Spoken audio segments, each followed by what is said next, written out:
Hey there, dreamers! Welcome to National Children's Museum in downtown Washington, D.C.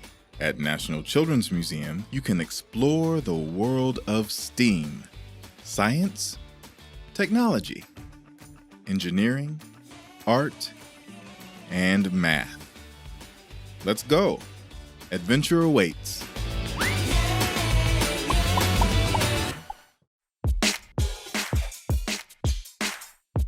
Hello from National Children's Museum, where we inspire kids just like you to care about and change the world. My name is Langley. Come on in, let me show you around.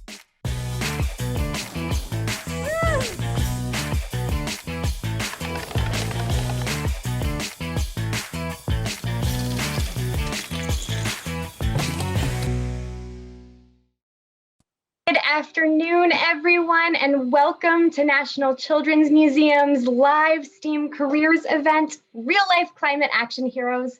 I'm Meredith with National Children's Museum in downtown Washington, D.C. Our job is to inspire kids just like you to care about and change the world. And your job as our future innovators is to dream big. In fact, from now on, I'm going to call you dreamers. So the museum has joined forces with If Then, an initiative of Lyda Hill Philanthropies, to bring you today's program, which is being recorded for on-demand viewing. Today, we're going to meet two amazing women and real-life climate action heroes who have dedicated their careers to saving planet Earth. Oh, dreamers, I'm getting a call from Climate Action Headquarters. Planet Earth needs our help. Human activity is causing our planet to get warmer very quickly. This is called climate change. Earth's changing climate causes problems for plants and animals, the ocean and freshwater, and humans around the world. But one important thing to note is that we can make a difference with climate science. When you work to fight climate change, you are a climate action hero.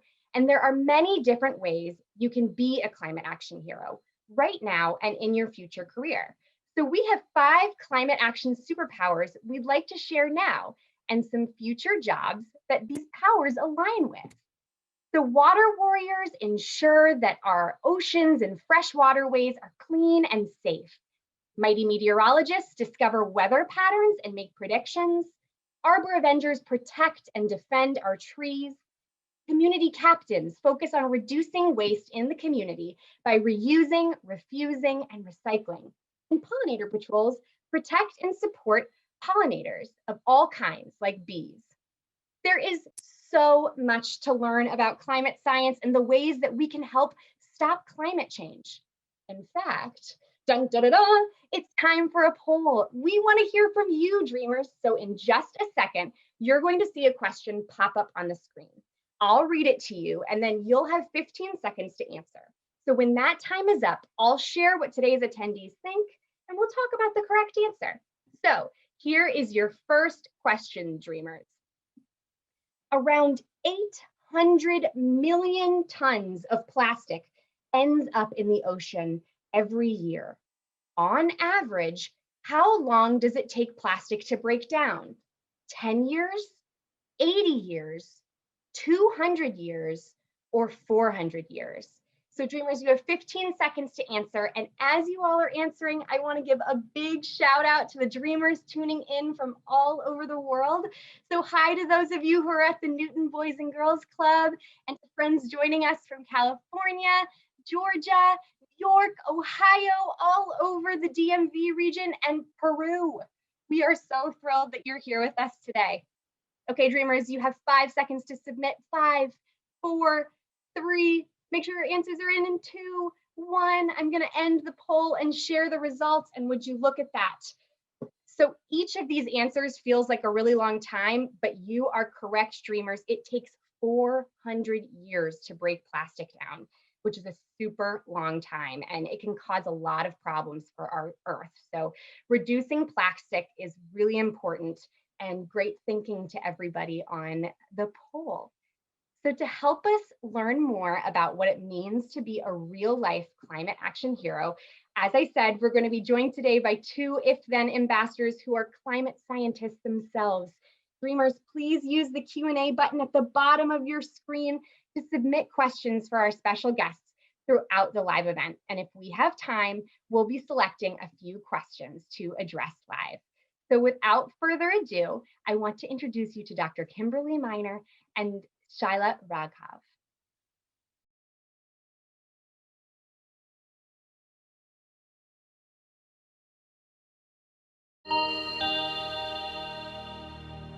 So my name is Dr. Kimberly Miner, and I look at climate change and all the different ways that it can impact our lives now and in the future. So I love the natural world, and I've always had a really great time hiking and boating and playing around in the mountains and the forests.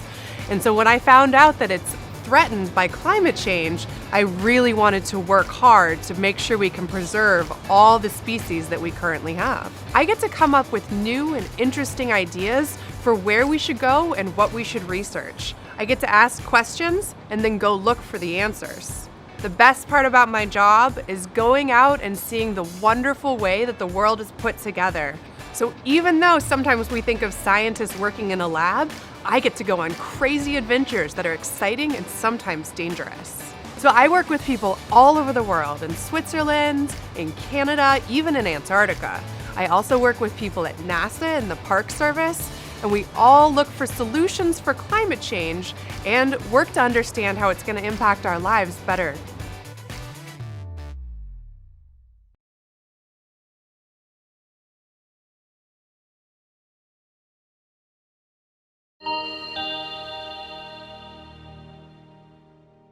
My name is Shyla Raghav. I'm the Vice President of Climate Change at Conservation International, which is a nonprofit based in Washington, D.C. I work on drawing attention to the fact that we can't solve climate change without nature. So I think what I would probably have done if when I was younger would be intentionally try to surround myself and meet a wide range of different types of people.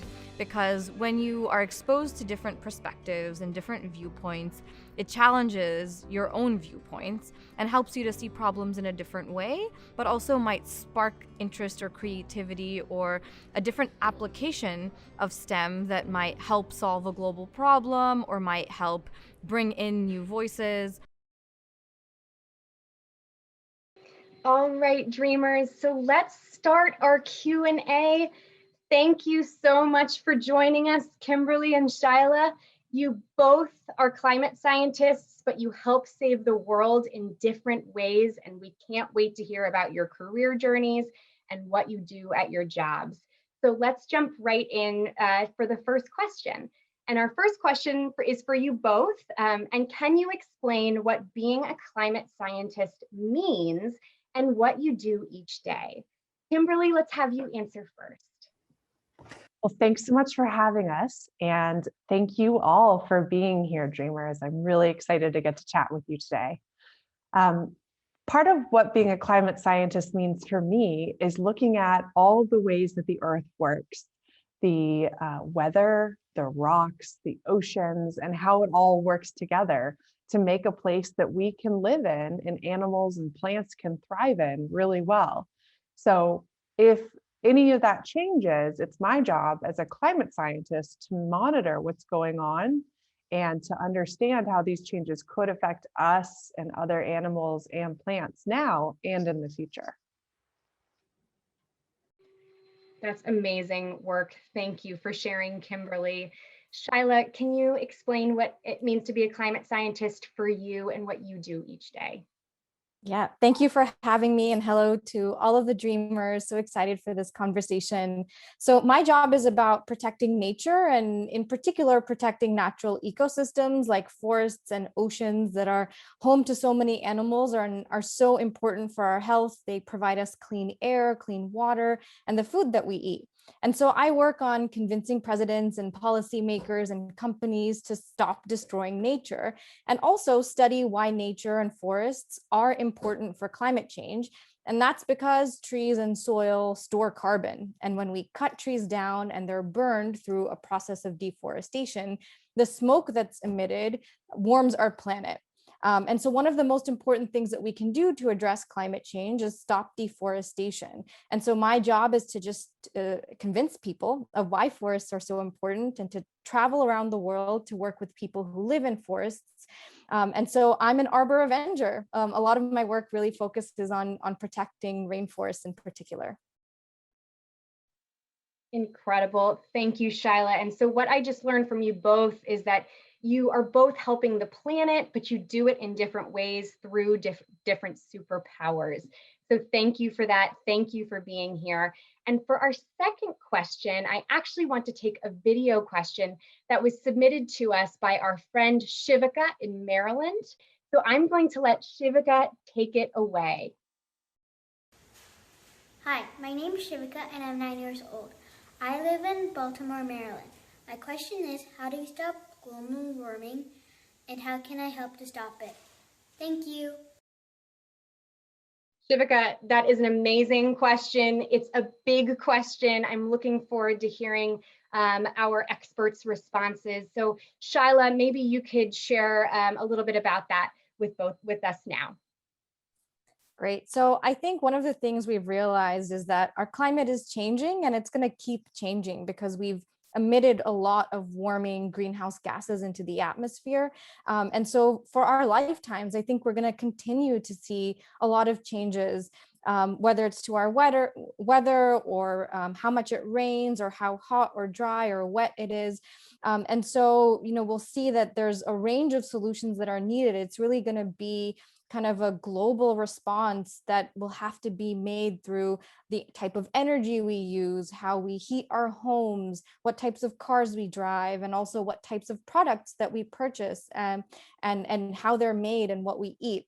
And so one of the things that we can really do is talk about climate change more, keep it an issue that's important for people that are making policy, for your peers, talk to your parents about it, and think about different ways that you can integrate understanding of climate change in what you're studying and the work that you intend on doing as you advance in your education and career.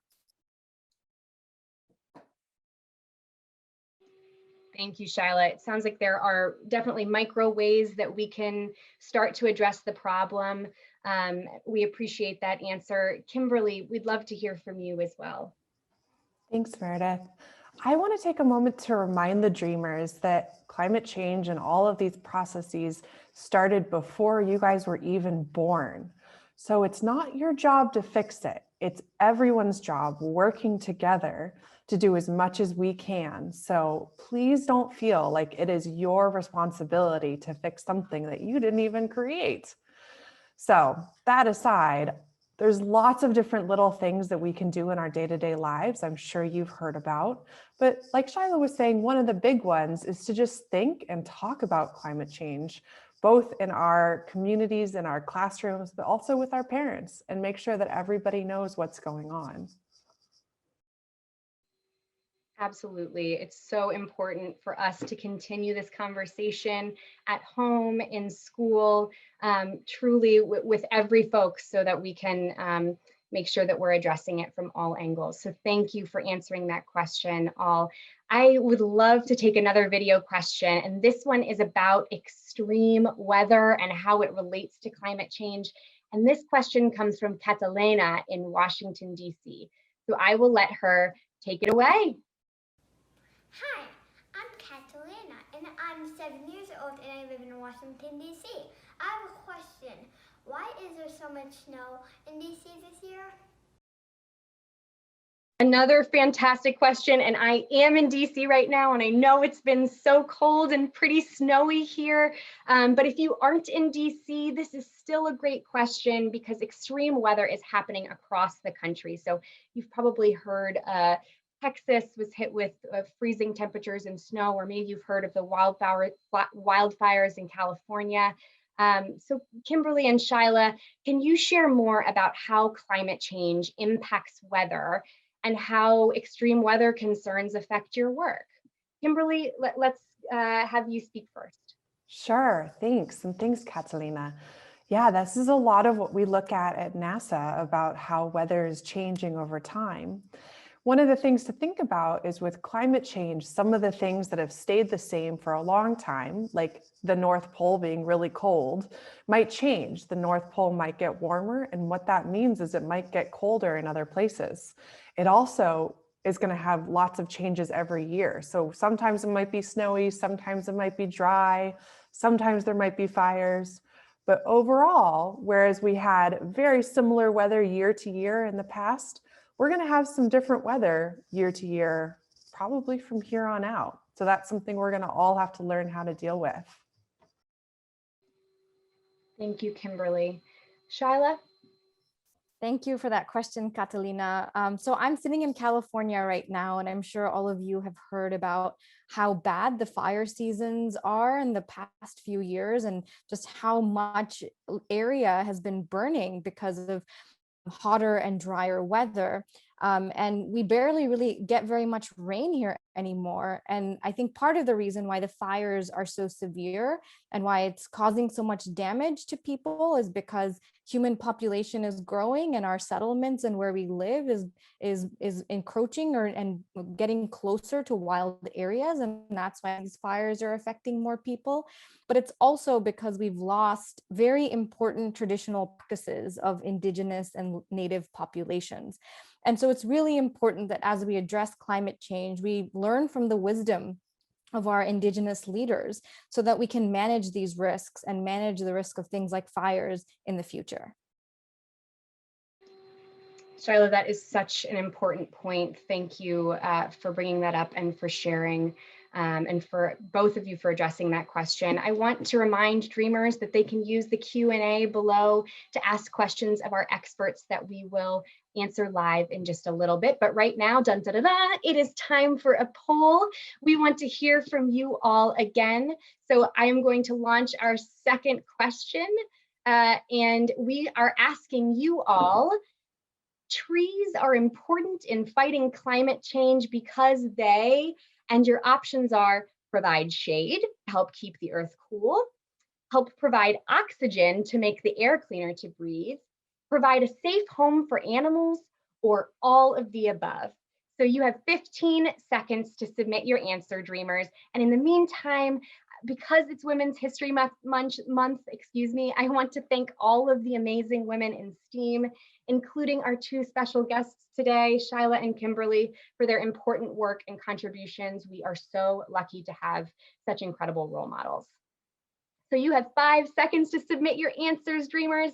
We're going to close the poll in 5, 4, 3, 2, 1. I'm going to end the poll and share the results. And would you look at that? So this is almost a trick question, dreamers. So you are all correct in saying that all of the above, trees are important in that way. But if you answered if any of the other questions, that's correct too.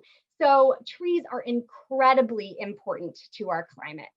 And thank you all for that, for answering that question for us. So we're going to get back into our questions with our experts. And our next question comes from Joyce in Maryland. She asks, what types of subjects do I need to take in school in order to become a climate scientist? Great question, Joyce. Kimberly, why don't we have you answer this one? Sure, happy to. Thanks. So right now, the things that I would most recommend taking in school if you want to be a climate scientist are the arts. And let me tell you why. Because it's really, really important as a scientist to be able to communicate your ideas, to be able to think creatively and think outside of the box, and to be able to share what you're learning with a variety of audiences and not be afraid. So things like choir or acting or art are really, really important to develop those creative muscles. Then as you get a little older, you can start focusing on things like chemistry or physics or some more of the science, but you'll have this really strong background in how to be creative and how to ask tough questions that maybe other people haven't thought of before. So that's probably where I would start. Kimberly, that's amazing. And dreamers, did you hear that? So yes, the sciences are important, but right now you should be focused on finding your voice and creative ways to express yourself. That's an amazing answer. Thank you so much, Kimberly. So we are going to transition to the next question, excuse me. And this is from Nikki in New York. And she asks, how do we save endangered animals from the effects of climate change? And this one is for you. We're excited to hear from your perspective at Conservation International, how we help save our animal friends. Thank you, Nikki, for that question. So endangered animals really under threat because of habitat loss. And this means that we're destroying the places that these animals live. So when we cut down forests through deforestation, animals lose their home and it's really harder for them to survive.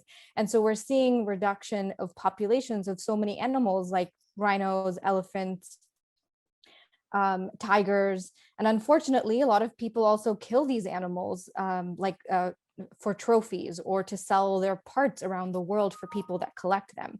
And when I visited Kenya a few years ago, I met some really beautiful elephants. And I also met some baby elephants who had lost their mothers to poaching.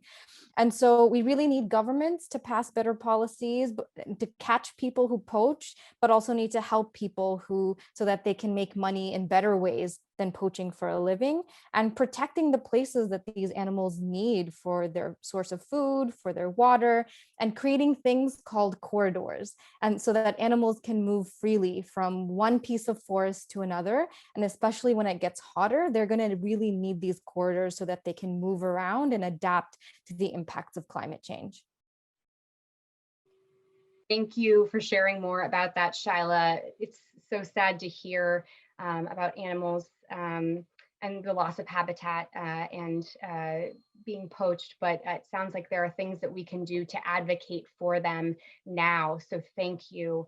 And Dreamers, we are excited now. We want to hear from you. We have time for a few questions from the Q&A. So I am going to head into the Q&A section now. And we have an awesome question right now to answer from Paige. She says, if I want to help fight climate change, how do I have to become a scientist? And why don't we have Kimberly speak to this first?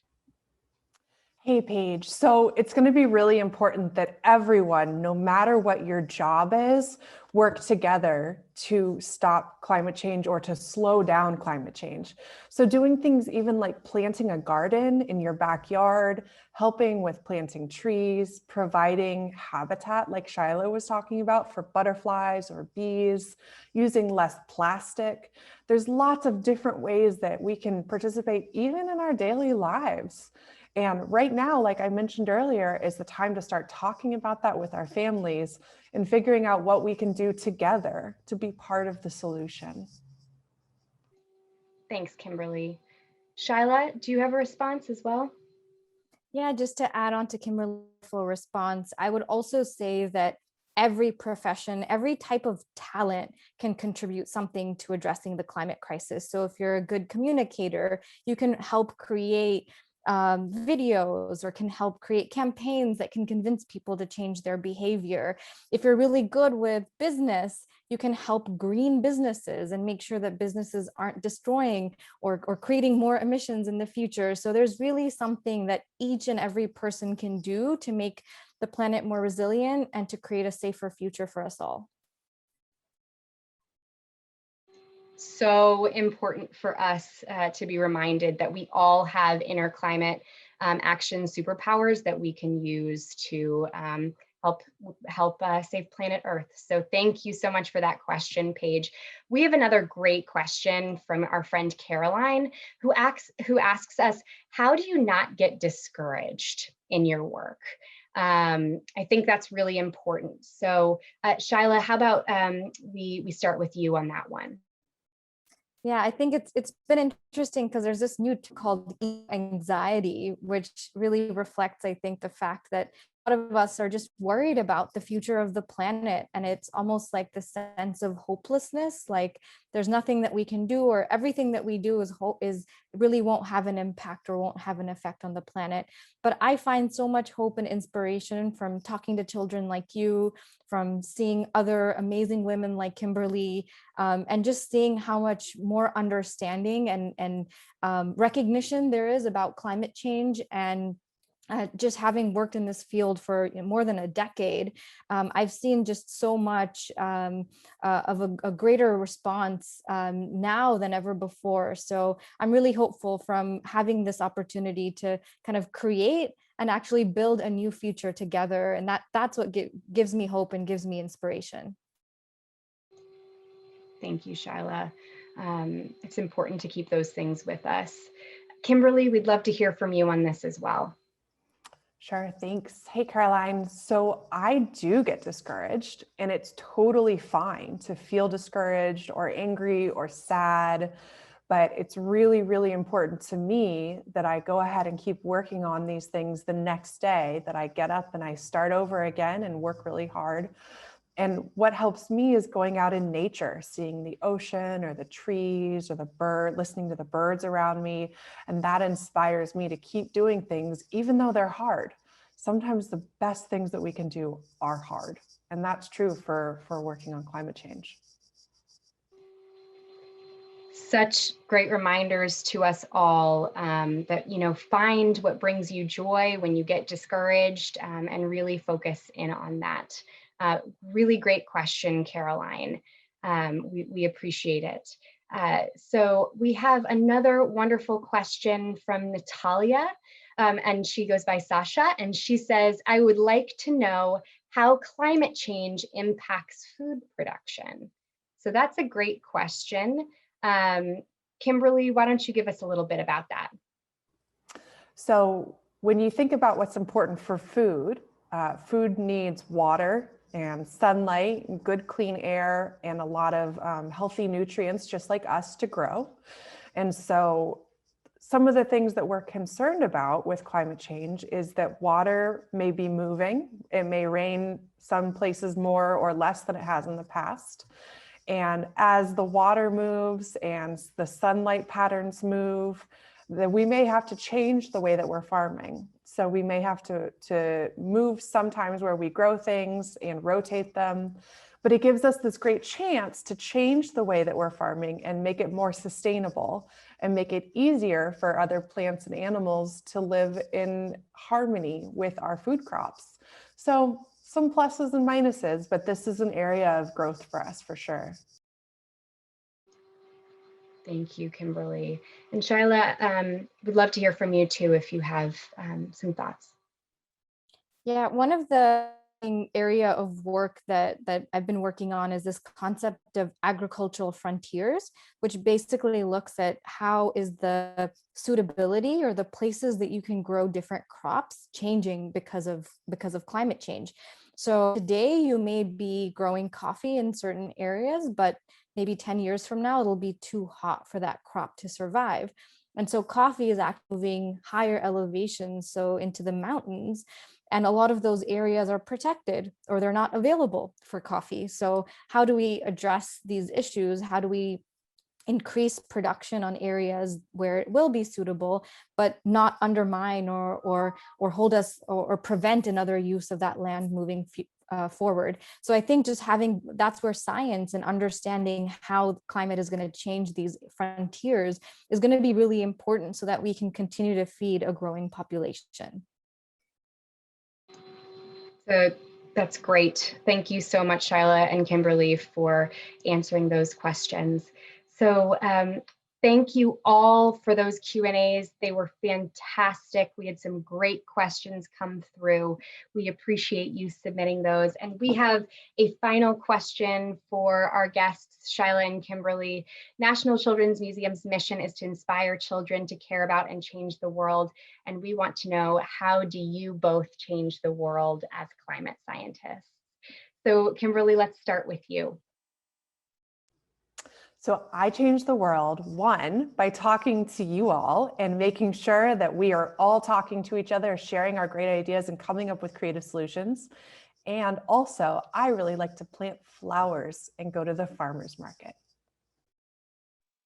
Fantastic. Thank you, Kimberly. I also like to plant flowers and go to the farmer's market. Shyla, how about you? Yeah, mine is really, really simple. I save trees. So I work to protect nature and protect forests that are so important for our climate and for our future. Thank you, Shyla. Thank you, Kimberly. Both of you are incredible climate action heroes, real life climate action heroes. We are grateful for all the ways that you impact us and work to fight against climate change. And that was really cool to hear from them, dreamers. And what's even cooler is that anyone can be a defender of the climate and a protector of our planet. So as we wrap up this event, I have a challenge for you.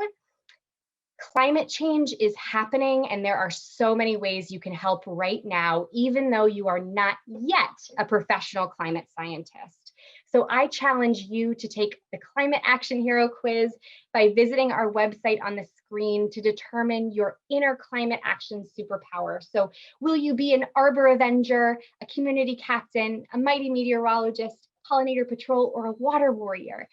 Then you can complete the National Children's Museum Climate Pledge, where you will identify a climate villain like plastic or habitat loss and come up with real ways to fight these villains every day.